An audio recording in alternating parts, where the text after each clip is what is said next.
మా నమస్కారాలు తెలియజేస్తా ఉన్నాం.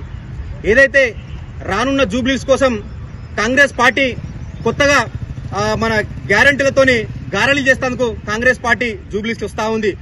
తెలంగాణ ప్రజలు గాని ఇక్కడ జూబ్లీస్ ప్రజలు గాని కాంగ్రెస్ నాయకులు ఎక్కడ కల్పిస్తే అక్కడ ప్రశ్నించాలని నిలదీయాలని మేము బీఆర్ఎస్ విద్యార్థుల తరఫున ఇక్కడ ఉస్మానియా విద్యార్థుల తరఫున మేము రిక్వెస్ట్ చేస్తా ఉన్నాం.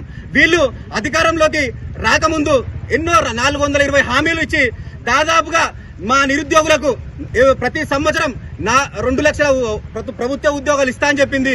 అలాగే 4,000 నిరుద్యోగ భృతి ఇస్తా అని చెప్పింది. అలాగే 18 సంవత్సరాలు నిండిన విద్యార్థులకు స్కూటీలు ఇస్తా అని చెప్పింది. అలాగే మహిళలకు 2,500 రూపాయలు ఇస్తా అని చెప్పింది.